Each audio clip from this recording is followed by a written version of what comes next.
Here we are, it's October 2025, we're outside the Lion and Tusk Museum in Mount Maunganui, New Zealand.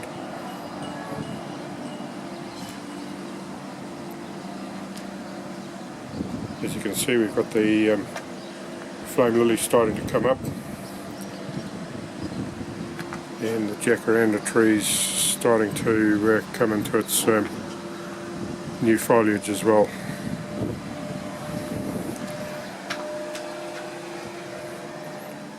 As we go in, here we are in the reception and the CQ store.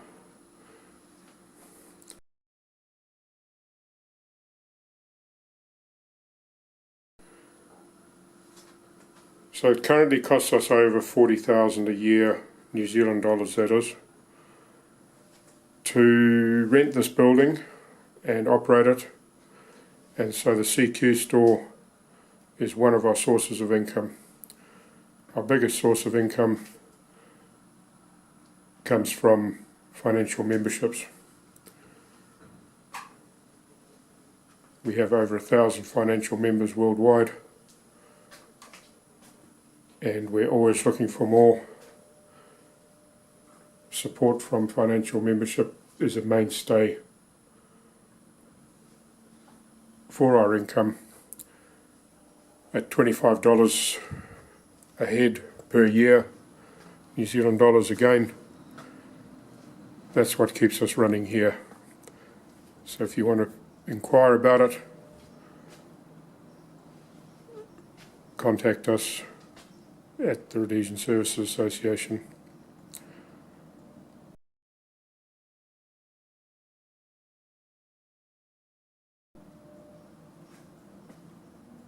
Firearms display.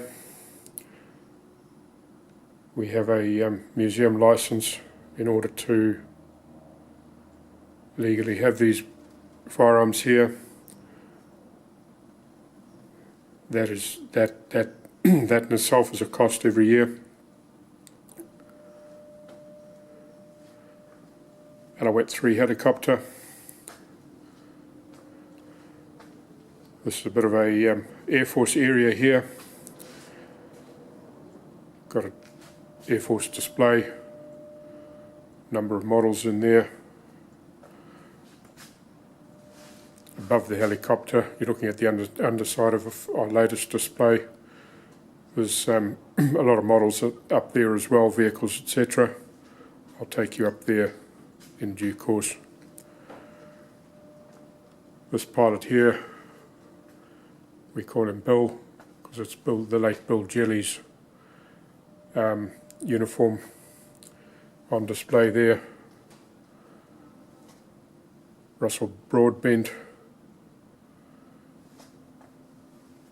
Kiwi who went out to Rhodesia, served with distinction.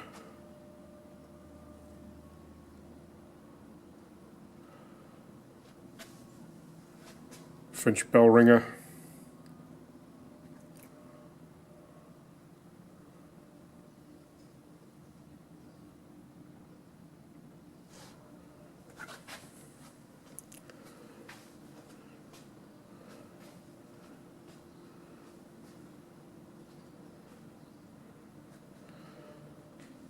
Choppers done out in the same manner as to which they flew in Rhodesia.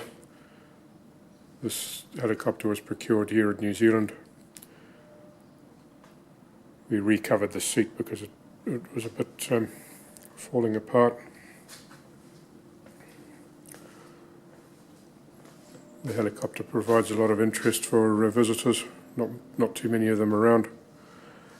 The rest of the helicopter I'll swing you around. The rest of it's up there. So basically I'm just trying to give you a walkthrough of what it's like in the museum if you haven't been here. If you're overseas and you may not be able to get here, so I'm trying to give you as quality a visit as possible, because we'd really appreciate your support. This is kind of the last bastion of Rhodesian history, really. We're the only museum left in the world. Here we've got some more Air Force uniforms, more of Russell Broadbent's uniform here. He was awarded the MSc for Ops, Military Forces Commendation, Operational.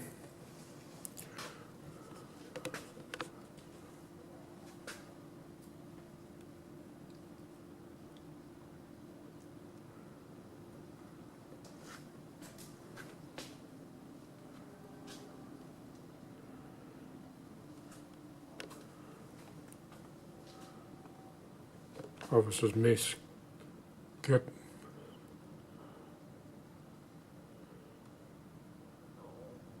Flight Lieutenant George Forder, aide-de-camp to the Air Force Commander Archie Wilson. Impressive display of medals.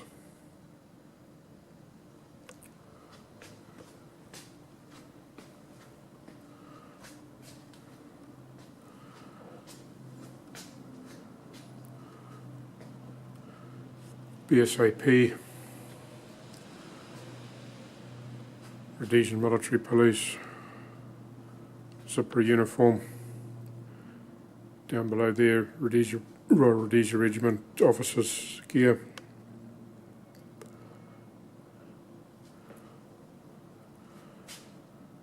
As you can see, we've packed this building to the max.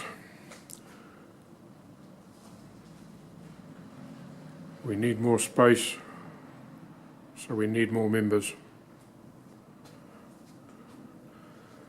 Rhodesian Women's Services display, some very, very unique items in here.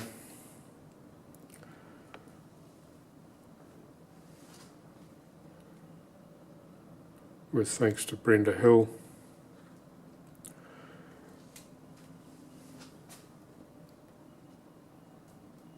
That would be the only example of Rhodesian women's officers' mess dress left in the world. The hat is probably the best example of an original one around as well. Mug collection. It's a big collection. And we've got a really big mug.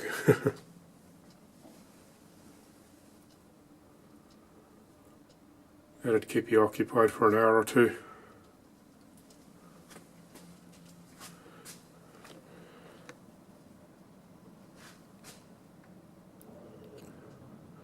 The old unit plaques.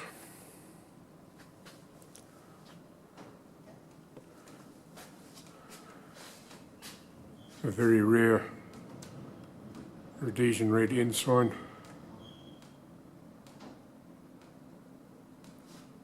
Southern Rhodesia. More uniforms up there.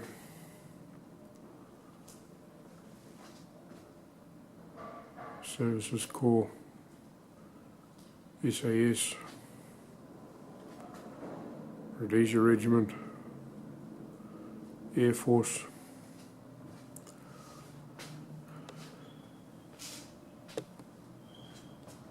Starting from the pioneer period.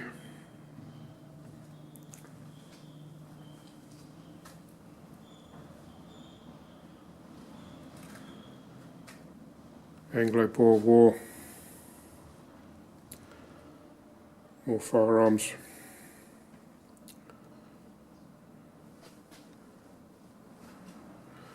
Going to get a bit of refraction out of the glass, I'm afraid.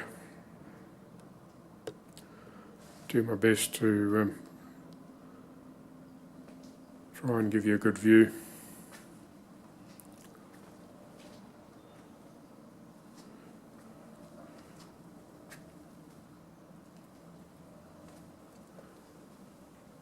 Those iron balls are from the mining industry, used by the SAS to load their packs up and so on during training. SAS in Malaya, RAR,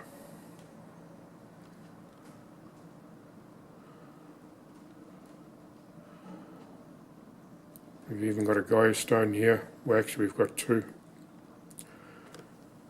How many of those were taken out of Africa?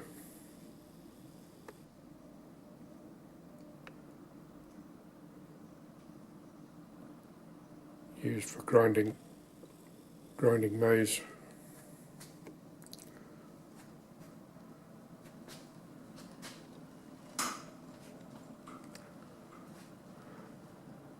More mugs, thanks to Henny Skuman.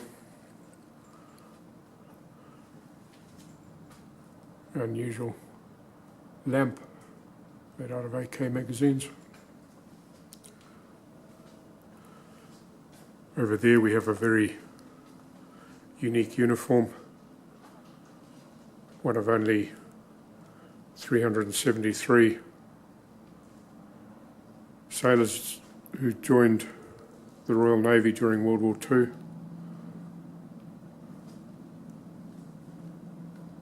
This uniform was used by ordinary seaman F.C. Lee. If anyone is related or knows him or the family, we would really value being able to communicate with them. World War II display.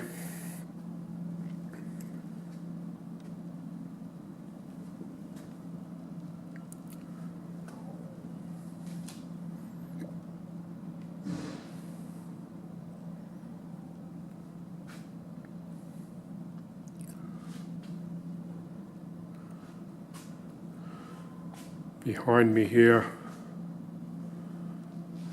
badges.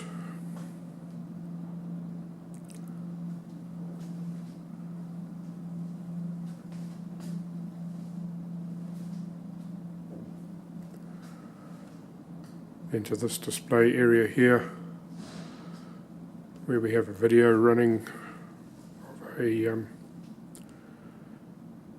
video that was specially made for us by Msasa Videos.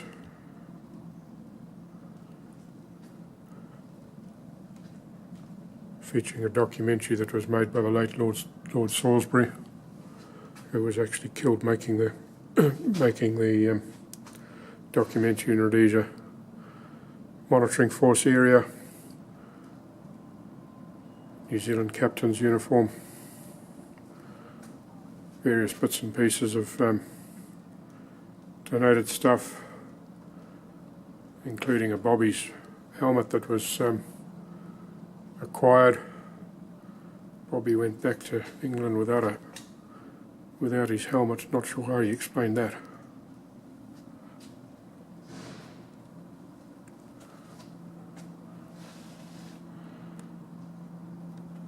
Major Riddell's Rhodesia Regiment uniform.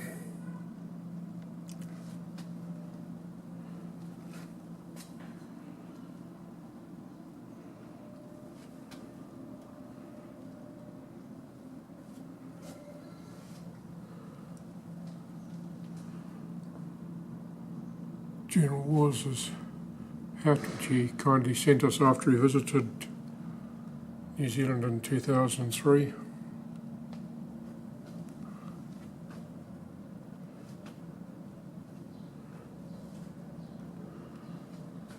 Another Rhodesia Regiment uniform.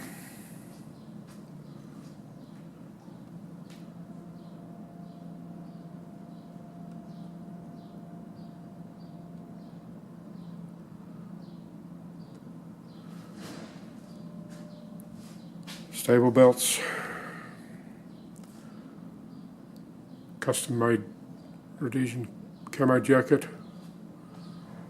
belonged to the late Mac McIntosh, BCR.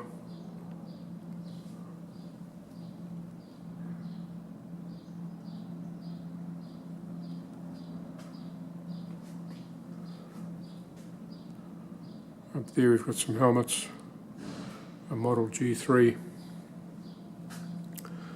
Go through this little area here. We've got medal display. And over behind me here, paintings by Digby Sinclair. Some wonderful depictions here, including Rhodesian David Lewis, who was the Baron von Richthofen, the Red Baron.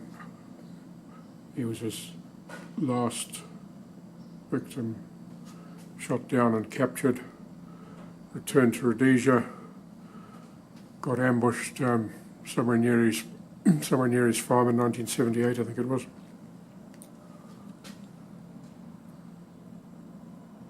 Nettleton, depiction of Nettleton's VC.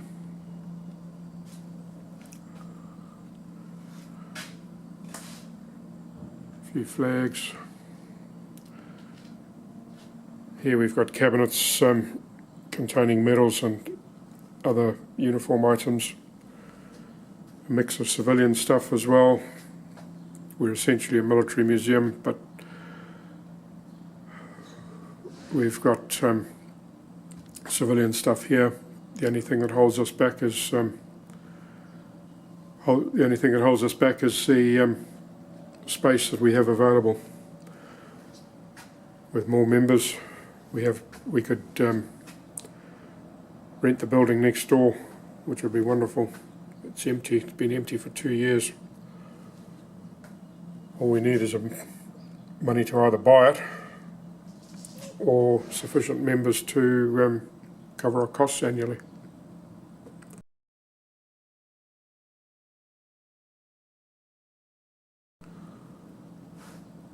A lot of trench art and bits and pieces that were made in Rhodesia.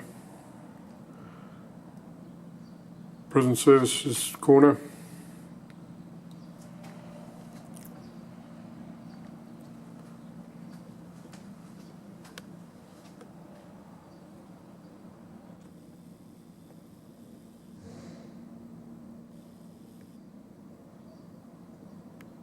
Hope you can read that.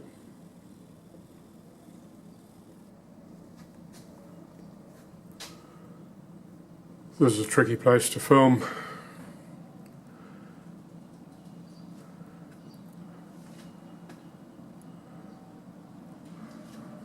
Billy Con's uniform. Served in the military and was awarded a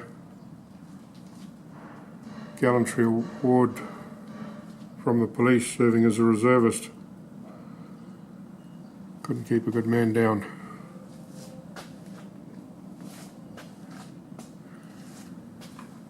Berets, Rhodesia Regiment drum.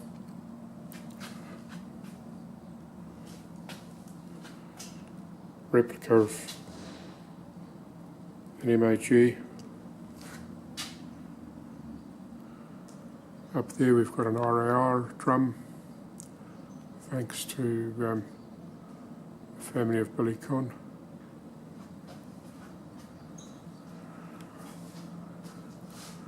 We like to name our mannequins. This one here is Lionel, IDR, off on R&R by the look of him. Got his bags packed, ready to go. Black Boots BSAP. Behind him we've got Inspector Clive, with thanks to the New Zealand BSAP Association.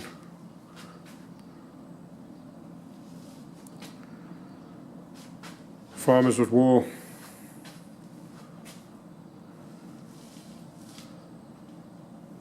Mine-proof vehicles.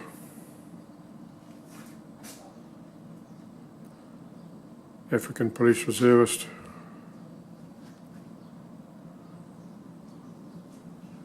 One farmer who took his gatepost sign with him. when he left in '81.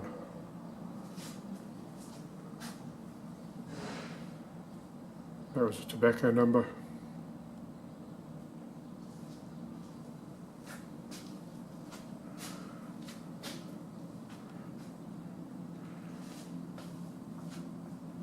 Bayonets and rifle accessories.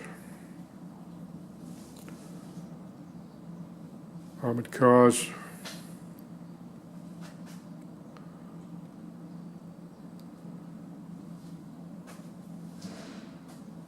German rice fleck uniform donated by Dave Skip Morley, Australian, who came out and lent his shoulder to the wheel in Rhodesia.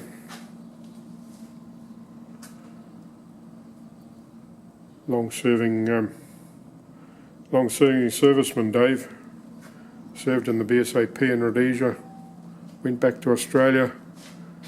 He's only recently retired. I think he's done over 40 years in the Australian Army. Another good man who you couldn't keep down. Some big wall panels. RLI paratroopers in planing.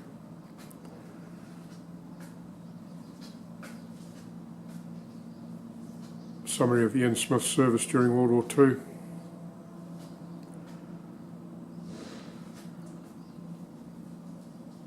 Including his being shot down over the Po Valley, joining up with the Italian partisans fighting the Nazis, and eventually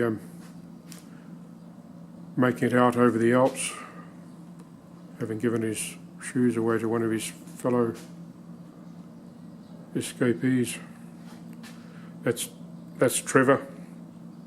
Trevor's the original mannequin around here. Engineers display.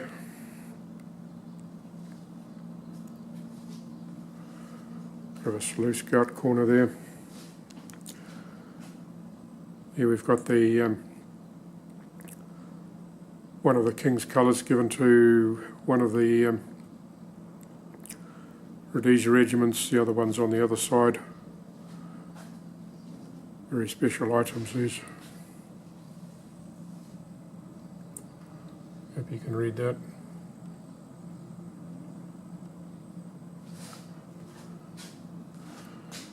World War I medals. Number plates off vehicles that got blown up in landmines. That's donated by Dave Skip Morley. This one here, number plate, comes with the key off the 4.5 as well.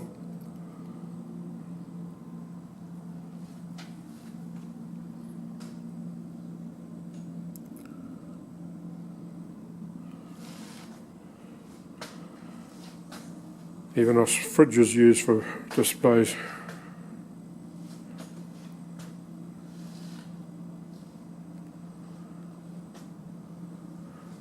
There's a big fella peering around the corner.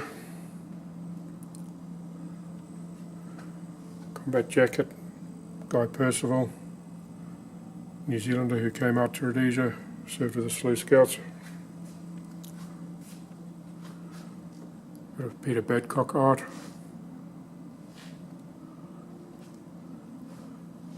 Model of a golf bomb.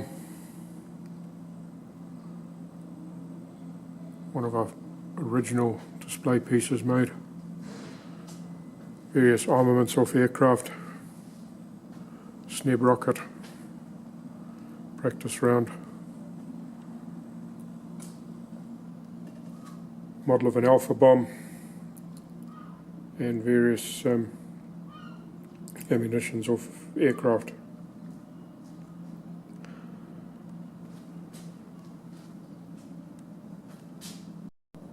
So I'm going to take you upstairs now.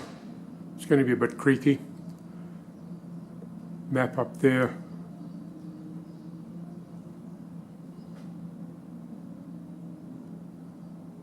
And other pictures. Flag.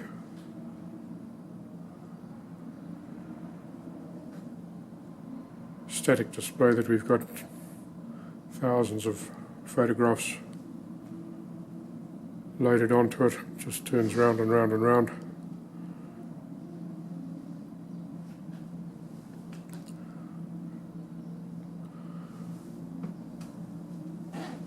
Small display of details of Boys Brigade.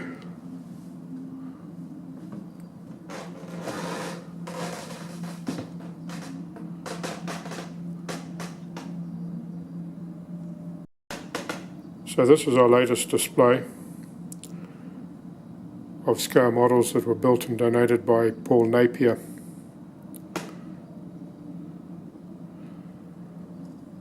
They're all pretty much complete except the Ubaikwi landing craft, which we need to paint. So this view's from the stairs heading up into the Memorial Garden. I'll just give you a bit of a pan around so that you get an idea of where we are.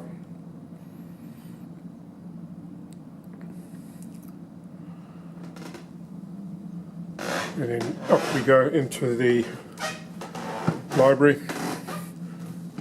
That's the stairs creaking, not my knees. Another metal display.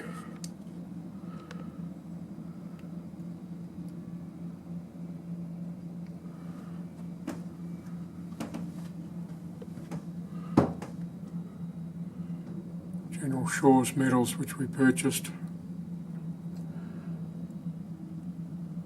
With thanks to all those who contributed towards it. Down on the end there we've got a copy of General Wall's medals. The library.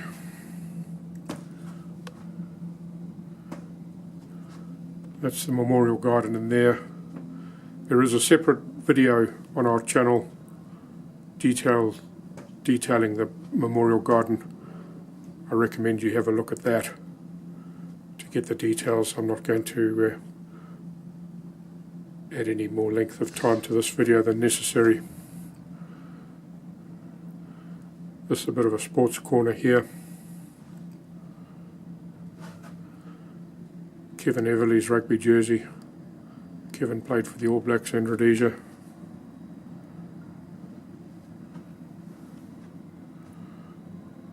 Ross Robertson's, our President Grunter Robertson's dad's Rhodesian blazer. Represented Rhodesia in rugby and water polo.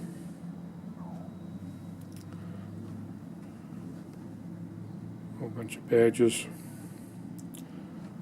This amazing piece here is made completely from postage stamps, Rhodesian postage stamps.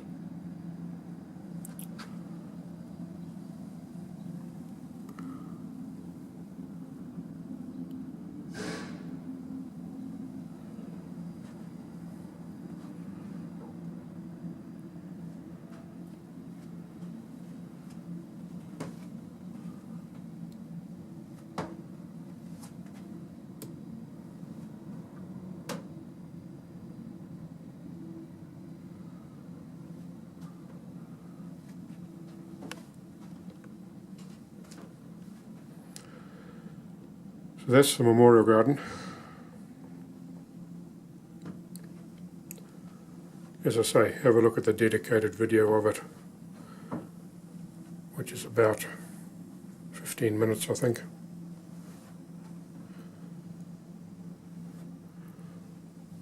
This is a brand new display here, a uniform that we received that belonged to Arthur Pollock, who was an engineer.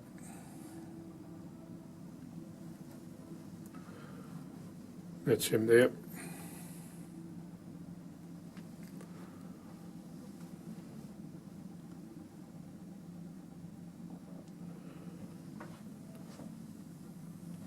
Got special growing lamps to keep the vegetation alive there.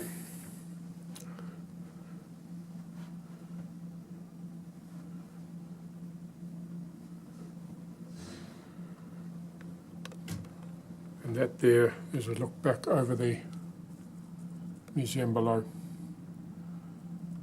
So that's what we've got here, folks. If you've got any love or respect for Rhodesian history, we'd really value your support. This museum needs to continue. Thank you.